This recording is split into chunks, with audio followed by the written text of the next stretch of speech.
Assalamualaikum warahmatullahi wabarakatuh. Waalaikumsalam warahmatullahi wabarakatuh. Selamat pagi dan salam sejahtera. Salam sehat untuk kita semua. Alhamdulillah, pada pagi hari ini kita bisa berkumpul kembali di acara Vkom Dekri Series ke-28. Terima kasih saya ucapkan kepada Bapak Rektor Universitas Shahid, Bapak Profesor Dr. Insinyur Holil M.Com IPU yang telah berkenan hadir menyempatkan waktunya di pagi hari ini. Terima kasih juga saya ucapkan kepada para narasumber, Ibu Tasya Megananda Yuki, selaku Head of Department DPD APJI DKI Jakarta.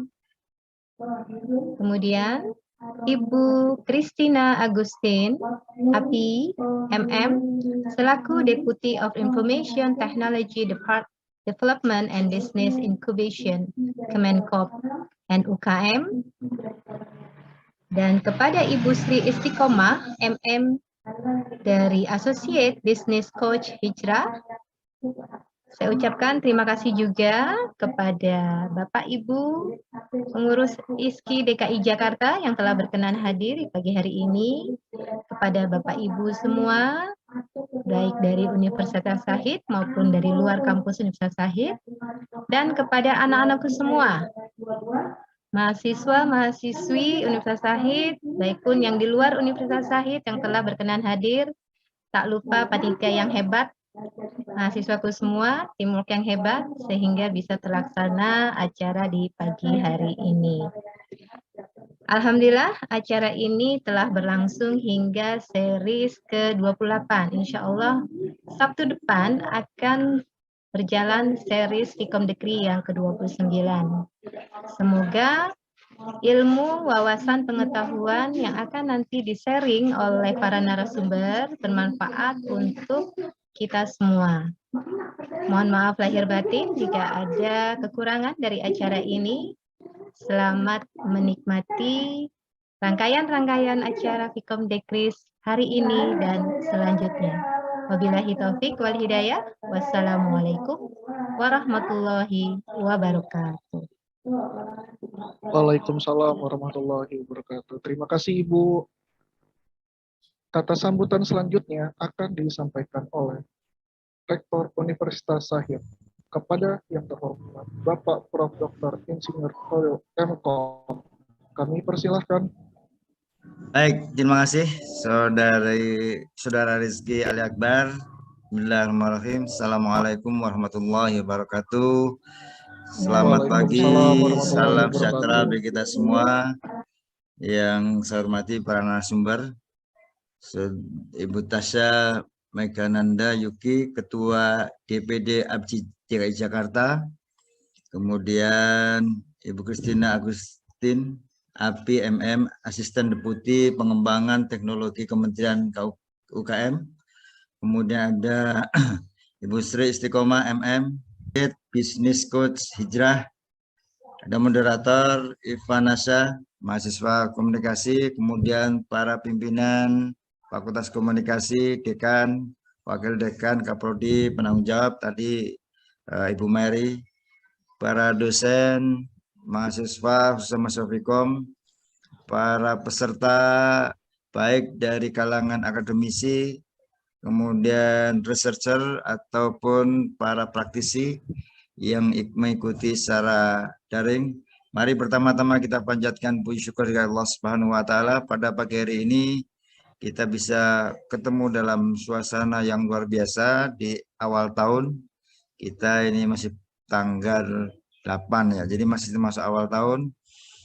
Semoga awal tahun yang kita mulai dengan kegiatan yang sangat kreatif ini bisa menjadi inspirasi bagi kita untuk mengisi tahun 2022 ini menjadi lebih baik daripada tahun 2021. Saudara sekalian, tadi sudah disampaikan oleh penanggung jawab Ibu Mary maupun Ketua Panitia bahwa Vkom sudah melakukan Vkom Dekri yang ke-28. Saya kira ini suatu kegiatan yang berseris yang luar biasa, sangat memberikan manfaat bagi mahasiswa Vkom. Apalagi topik yang hari ini diangkat yaitu Start Your Opportunity, Be a Great Creative Entrepreneur in 2022.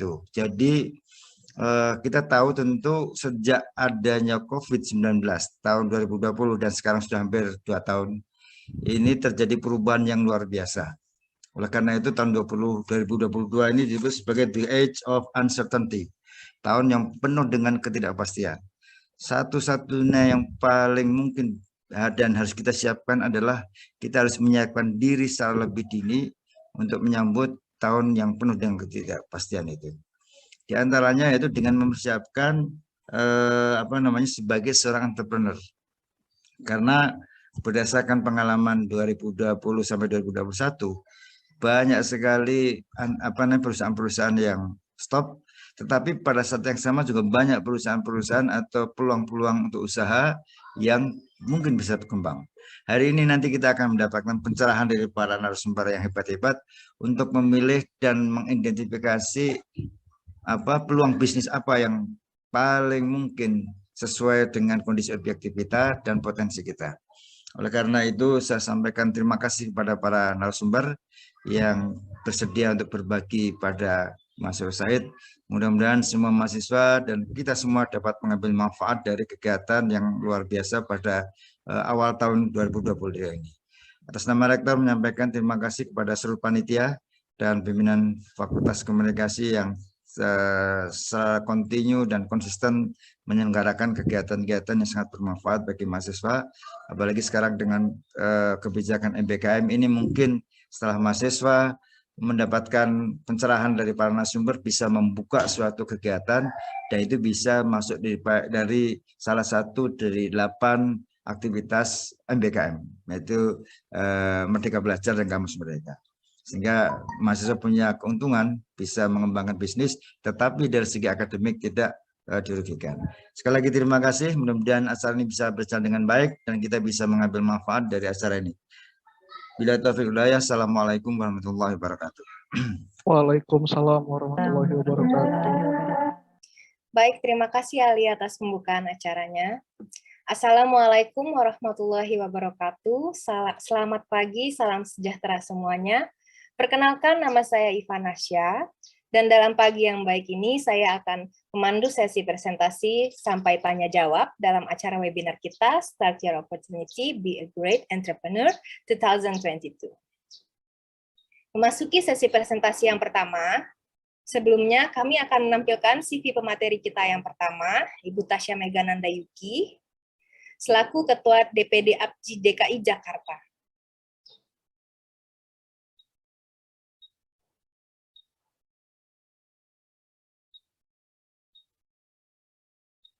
Kepada operator, boleh dipersilakan menunjukkan CV pemateri kita yang pertama ya.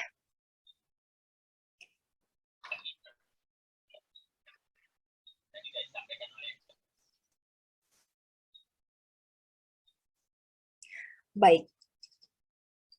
Kalau begitu kita lanjutkan saja. Karena ada gangguan teknis. Ibu Tasya Megananda Yuki, selaku Ketua DPD APJI DKI Jakarta, akan mempresentasikan materinya yang berjudul Berpikir Kreatif dan Inovatif di Bisnis Kuliner. Menarik sekali ya judul materinya kali ini. Kepada Ibu Tasya, apakah sudah siap untuk melakukan presentasi? Sudah, Mbak. Terima kasih, Mbak Moderator yang cantik. Baik, Ibu. Terima kasih. Untuk waktu dan tempat saya persilakan. Durasi presentasi kurang lebih 20 menit ya, Ibu. Baik. Terima kasih. Assalamualaikum warahmatullahi wabarakatuh. Salam sejahtera untuk kita semua. Salam sehat. Kepada yang terhormat Bapak Dekan Ilmu Komunikasi Universitas Shahid Jakarta, Bapak Dr. Mirza Ronda, Rektor yang terhormat, Rektor Universitas Shahid Jakarta, Profesor Dr. Insinyur Khalil M. Master Komunikasi, penanggung jawab acara webinar, Ibu Mary Safarwati Putri, dan Ibu Sri Prapti Fajar Nusanti, Yang saya banggakan kepanitiaan acara webinar ini dan juga para narasumber dan para peserta webinar, adik-adik mahasiswa yang saya banggakan. Mohon izin saya mulai sharing materi saya, kreatif dan inovatif di bisnis kuliner. Oke, di awal kita mau tanya dulu kepada diri kita sendiri, how to start the business? Apa sih yang mau kita capai dalam usaha ini? Mau berbisnis? Bagaimana memulainya? How to start? Dan apa yang ingin kita capai? Nah, ini yang kita akan bahas bersama ya. Seorang yang mau berbisnis disebut pebisnis dan juga bisa disebut entrepreneur. Nah, masa sekarang untuk pengusaha kuliner kita menyebutnya foodpreneur. Nah, foodpreneur ini di masa sekarang harus bisa bersinergi dan berinovasi, terutama untuk mencapai sustainability pada food industry. Selalu meningkatkan nilai inovasi, memperkuat usaha melalui kolaborasi dengan berbagai stakeholders, memperluas networking, dan optimalisasi digital marketing. Nah ini, selanjutnya, slide selanjutnya. Next slide, please.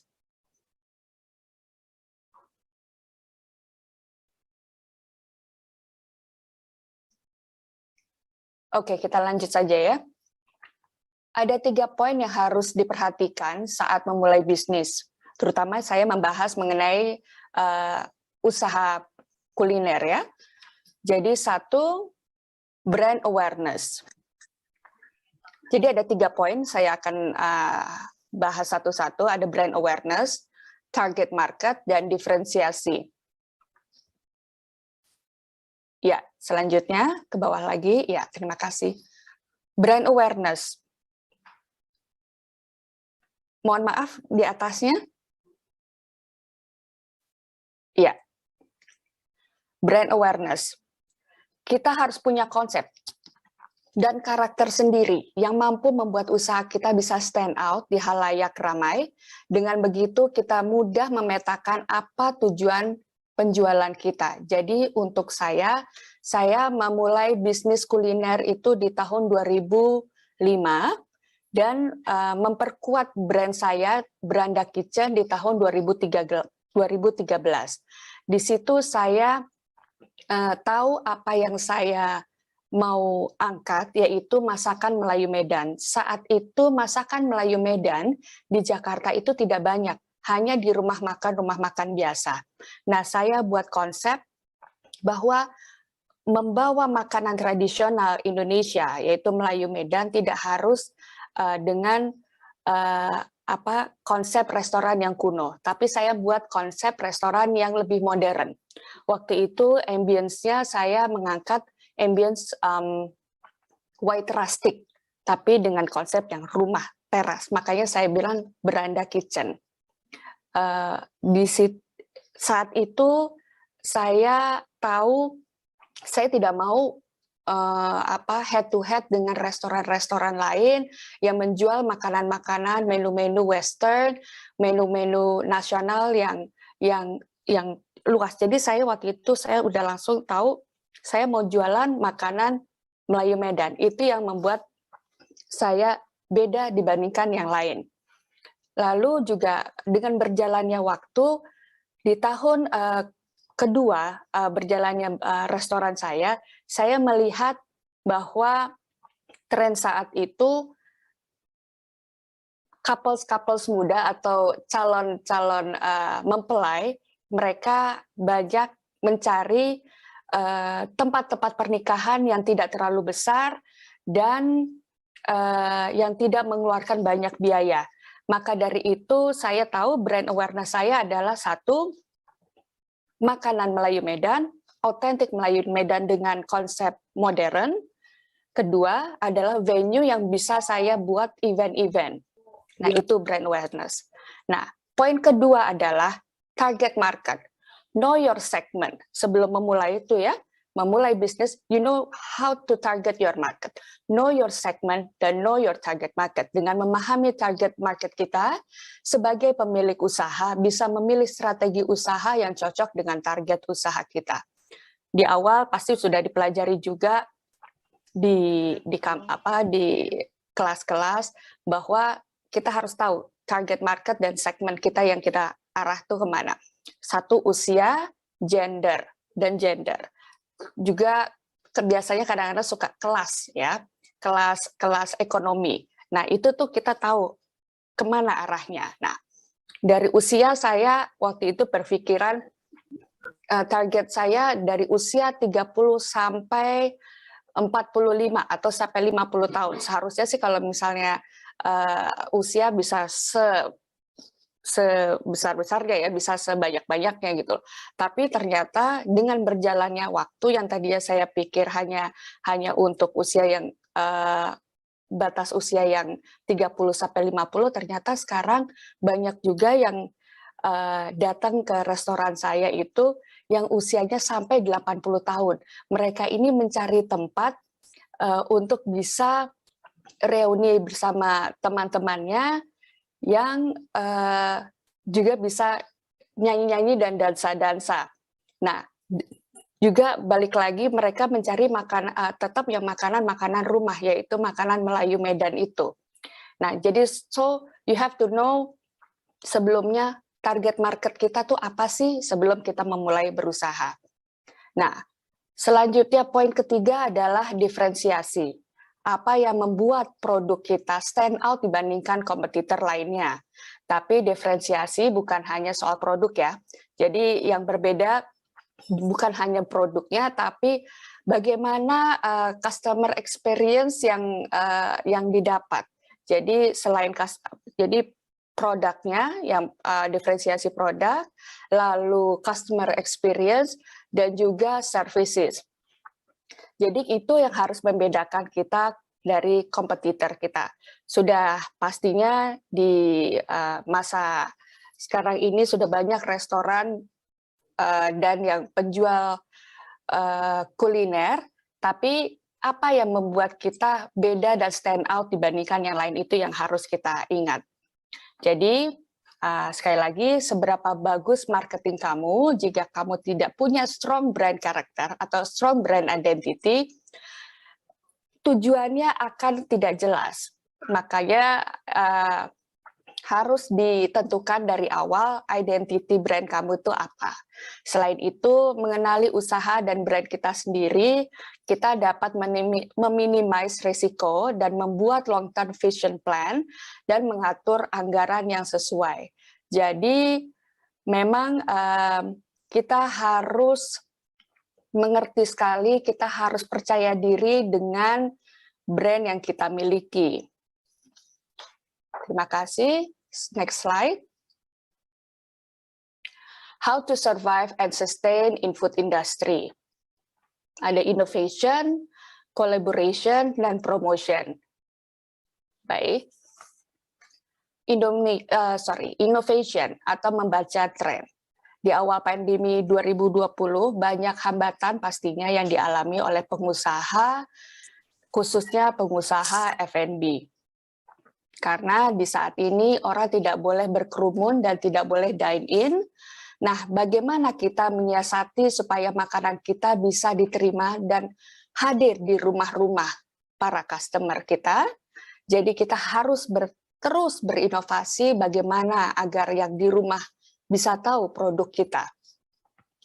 Inovasi di sini menjadi hal yang penting bagi para pemain industri ini harus tetap surfing meski dalam fase surviving.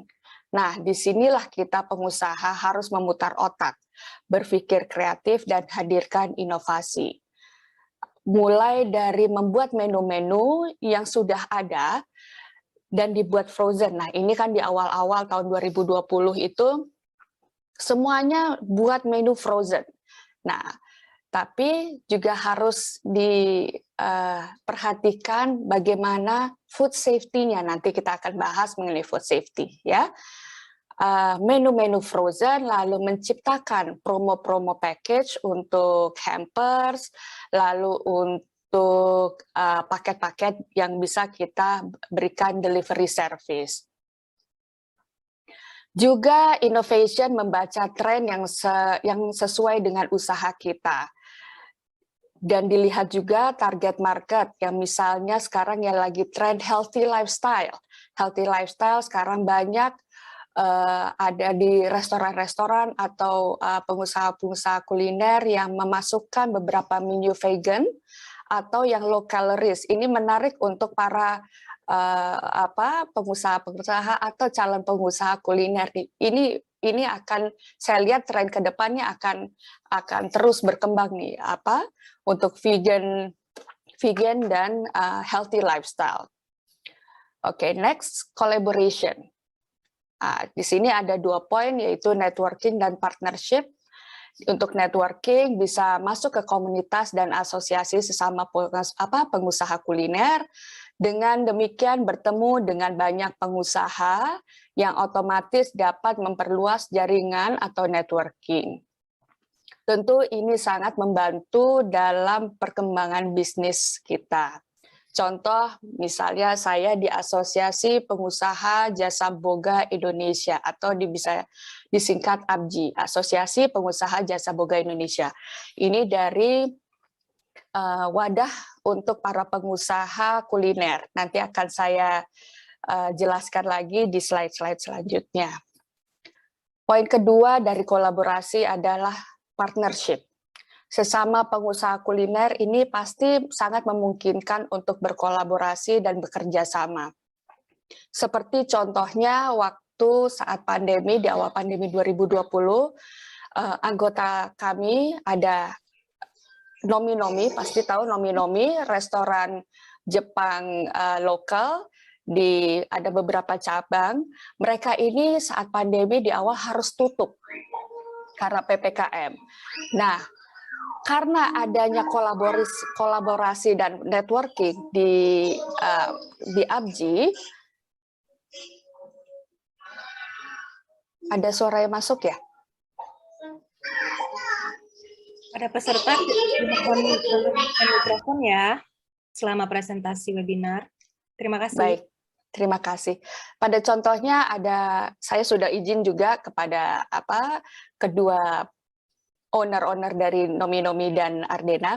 Jadi Nomi-Nomi di tahun lalu itu mereka tutup karena PPKM, tapi Nomi-Nomi bisa bekerja sama dengan Ardena Food. Kebetulan Ardena Food demand frozen food saat itu sangat tinggi. Jadi Ardena Food memperkerjakan karyawan Nomi-Nomi untuk mensupport produksi Ardena Food yang meningkat. Nah, ini salah satu kita butuhnya kolaborasi dan networking. Nah, ini sangat menarik untuk para calon-calon pengusaha, tidak hanya di food industry tapi juga di usaha-usaha yang lain, bahwa networking itu sangat perlu. Gitu. Kita tidak bisa usaha berjalan dengan sendiri. Dengan memperluas networking atau partnership, sesama F&B bisa saling support. Jadi banyak perusahaan-perusahaan saat ini atau brand-brand besar pun yang dapat diajak kerjasama untuk saling mengangkat bisnis masing-masing. So, jangan khawatir kalau misalnya memang ada partner yang cocok atau calon partner yang cocok, diajak ngobrol sama-sama, siapa tahu bisa berkolaborasi. Mohon maaf, saya agak serak, jadi izinkan saya nanti minum dulu. Next adalah promotion. Nah, saya rasa promotion ini untuk digital marketing adik-adik lebih kuasai dibandingkan saya. Promotion pastinya sebagai pengusaha kita harus melakukan inovasi produk. Selain kita inovasi produk, kita juga harus memperkenalkan dan juga selling the product melalui marketing channel sehingga bisnis F&B kita lebih dikenal dan sustain ke depannya. Caranya salah satunya adalah media sosial, through media sosial. Ini melakukan dan memanfaatkan media sosial bisa dari Instagram, dari YouTube, even dari WhatsApp juga bisa untuk memperkenalkan produk-produk kita. Optimize marketplace. Ini memanfaatkan marketplace selain untuk promosi juga dapat berkolaborasi dalam hal marketing dan sales. Word of mouth. Word of mouth ini yang sebetulnya menurut saya sangat krusial karena ini gimana caranya menjaga kepercayaan dari customer dengan jaga kualitas brand atau produk dan service.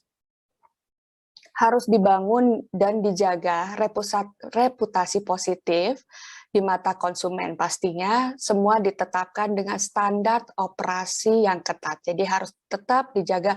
Ini untuk teman-teman yang baru mau memulai usaha atau starter ya. Untuk foodpreneur yang starter nih. Jadi jangan hanya kita jualan di media sosial tapi tidak menjaga kualitas dari produk. Kadang-kadang kalau misal sudah sampai di tempat customer kita nanti packagingnya udah berantakan, makanan sudah berantakan, nah itu jadinya tidak ada reselling lagi nanti, bahaya. Jadi harus dijaga dengan ketat untuk production, untuk quality dan service-nya. Nah, the next generation untuk penjualan kita adalah untuk sales kita adalah melalui omnichannel. Nanti bisa dicek melalui IG-nya at powercommerce.asia. Nah, ini bisa dilihat melalui IG-nya. Ini menarik karena semuanya integrated ya, dari penjualan, dari dari beberapa lintas platform, ini semuanya integrated dari marketingnya, dari media sosial, digital marketingnya, terus marketplace ya juga supply chain. Nah ini boleh dipelajari bersama, saya juga lagi mempelajari, ini sangat menarik untuk kita selling partner in the future. Dari beberapa hal tersebut yang tadi saya sampaikan, ada satu hal yang menurut saya sangat krusial untuk menjadi perhatian. Next slide, please. Perihal food safety. Ini yang masih banyak pengusaha yang belum menerapkan hal ini. Jadi food safety di mana hal tersebut menjadi syarat utama untuk pengusaha F&B. So ini hati-hati dan please untuk bisa diperhatikan ya. Dalam food safety, kita harus meningkatkan, menjaga hygiene dan sanitasi proses produksi makanan dan minuman. Perusahaan F&B sebaiknya memiliki awareness bagaimana caranya untuk menjaga kualitas produk F&B-nya. Dari mulai proses pencucian, proses masak sampai proses penyajian. Jangan sampai makanan dan minuman kita terkontaminasi dan menyebabkan gangguan kesehatan untuk yang memakan. Jadi sayang sekali udah bentuknya udah bagus, konsep packagingnya sudah sangat menarik, tapi kalau misalnya food safety dan kesehatan hygiene-nya tidak dijaga itu bahaya. Memang sebaiknya pengusaha F&B mengikuti pelatihan-pelatihan untuk mendapatkan sertifikasi layak hygiene dan sanitasi.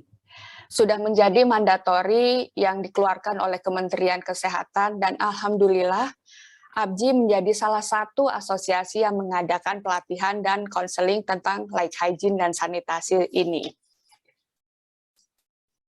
Terima kasih, next slide. Nah, ini Beranda Kitchen, restoran saya. Contoh yang saya lakukan di restoran saya, Beranda Kitchen saat pandemi adalah saya menerapkan 3 hal. New concept, new menu, new service. 3 hal ini adalah bagian dari inovasi saya. Contoh seperti new concept, saya merubah konsep yang semula dari hanya resto dan kafe, saya arahkan masuk ke venue intimate wedding, lalu ke acara engagement. Dengan membaca tren, makanya tadi saya bilang kita harus membaca tren ya yang terjadi ke depan. Dengan membaca tren yang mulai berkembang, banyak anak muda memilih untuk tidak merayakan pernikahannya dengan mengeluarkan biaya yang banyak. Atau mereka ingin menghemat biaya untuk future-nya. Dan juga tidak mengundang tidak mengundang tamu-tamu yang terlalu banyak. Hal ini secara tidak sengaja sangat cocok untuk diterapkan pada saat pandemi ini sesuai dengan aturan PPKM. Nah, uniknya pada PPKM kemarin, masa pandemi ini, masih diperbolehkan untuk mengadakan akad nikah. Nah, di situ saya juga melihat opportunity untuk membuat paket akad nikah atau intimate wedding pandemi. Jadi waktu itu saya buat konsepnya paket akad nikah masa pandemi. Itu paketnya terdiri dari venue, lalu dekor, simple dekor, juga sound system. Nah, dengan makanan-makanannya saya buat paket 50 hampers. Jadi walaupun yang hadir di acara hanya terbatas, hanya kalau tidak salah waktu itu hanya boleh 10 orang. Jadi kita tetap membuat paket untuk 50 hampers. Jadi ada pemasukan untuk kita. Nah, juga untuk pengiriman hampers-hampers tersebut, kita memberikan layanan delivery service. Nah, ini juga bisa memberikan pemasukan untuk karyawan saya. Nah, ini sangat diminati oleh para couple saat itu yang bingung mencari tempat-tempat atau venue-venue yang dibuka untuk acara-acara terbatas seperti ini. Lalu new menu. Jadi tadi ada new concept, sekarang ada new menu. New menu yang saya update adalah menyajikan menu yang tidak hanya Melayu, tapi saya mencari turunan-turunannya. Jadi supaya tidak banyak cost yang keluar, saya mencari new menu yang dari turunan-turunan yang ada. Jadi juga saya menyiapkan hampers-hampers makanan yang dapat dikirim dan dinikmati di rumah. Seperti makanan-makanan yang belum dimasak, seperti waktu itu saya buat mie yamin masak sendiri. Nah, itu ada paket-paketnya, ternyata antusiasme dari customer juga cukup baik. Nah, juga ada banyak hampers-hampers yang, nah ini yang seperti saya tampilkan sekarang di slide. Nah, ini hampers-hampers yang bisa dibilang sangat membantu Beranda Kitchen survive di masa pandemi. Karena waktu itu banyak yang WFH dan banyak juga yang kirim-kirim makanan, jadi hampers-hampers ini sangat menolong. Juga sangat menolong karyawan-karyawan kami untuk mendapatkan salary-nya. Gitu. Untuk new service, yang kami lakukan yaitu tidak hanya melayani untuk dine-in, tapi juga take away dan berkolaborasi dengan beberapa stakeholders dan optimalkan layanan pesan antar dari marketplace, yaitu Gojek Online atau Grab dan lain-lain, juga mengoptimalkan media sosial pastinya. Di sini sekarang kita merintis untuk bekerja sama dengan omnichannel. New service juga dilakukan dengan menyiapkan venue untuk wedding. Tetap saya berkolaborasi dengan vendor-vendor pernikahan seperti dekor, lalu juga wedding organizer, MC, dan juga fotografer, dan lain-lain. Kami juga the new concept, the new service yang kita ya ini intimate wedding yang diadakan di Beranda dan package-package dekornya. Ini kita juga menyiapkan outside catering untuk corporate dan wedding. Next slide, please. Nah, sedikit saya ceritakan tentang Asosiasi Pengusaha Jasa Boga Indonesia atau APJI. Saya kebetulan saat ini menjabat menjadi Ketua APJI DKI Jakarta dengan anggota kurang lebih 300 pengusaha kuliner di DKI Jakarta. Di sini juga tidak hanya anggota saya tidak hanya perusahaan-perusahaan catering atau restoran, tapi kita juga banyak binaan-binaan UKM atau adik-adik yang mau memulai usahanya. Nah, nanti bisa kita bina dan kita berikan pelatihan. Abji sendiri berdiri dari tahun 1984. Abji adalah wadah bagi para pengusaha jasa boga yang terdiri dari catering airlines, catering offshore, catering pabrik, juga catering wedding dan catering rumahan. Tapi sekarang anggota kami berkembang seperti pengusaha restoran, kafe, bakery, juga pada produk bahan pangan pendukung yakni pengusaha bumbu dan tepung olahan untuk catering dan restoran.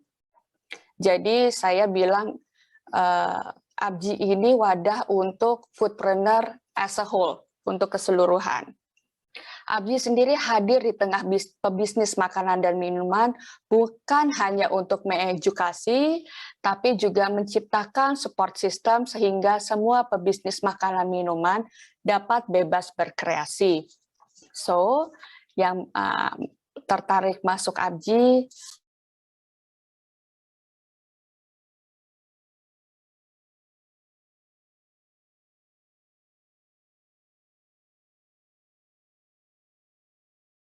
Ibu Tasya, mohon maaf, sepertinya terpencet mikrofonnya mute.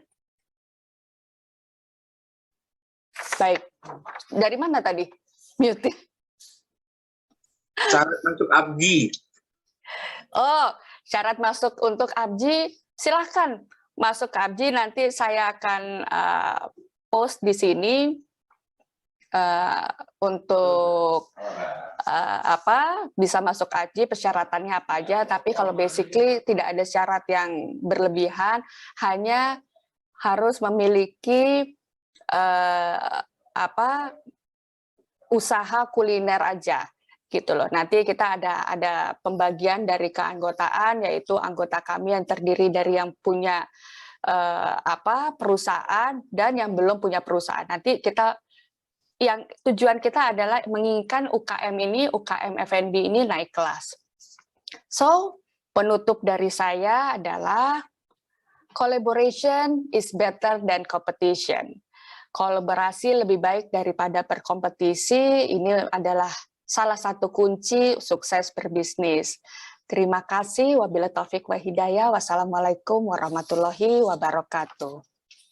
Waalaikumsalam warahmatullahi wabarakatuh. Terima kasih banyak Ibu Tasya, menarik sekali presentasinya. Baik, Nanti kalau ada yang mau tanya-tanya bisa langsung ke saya. saya. Bu, baik. Nanti kita akan adakan sesi tanya jawab ya Bu ya. Siap. Ya, untuk itu saya akan menjabarkan kesimpulan dari presentasi Bu Tasya tadi. Jadi ada poin paling penting untuk memulai bisnis F&B atau kuliner, ya ini adalah brand awareness, target market, know your segment, kemudian ada diferensiasi. Kemudian untuk sustain bisnis tersebut kita harus ada inovasi, kolaborasi, dan promosi, itu penting sekali ya. Benar. Dan ada juga poin paling penting dalam bisnis kuliner kita itu adalah menjaga food safety, karena itu sangat berperan penting ya Bu dalam bisnis ini. Baik Ibu Tasya, terima kasih untuk waktunya dalam presentasi tersebut.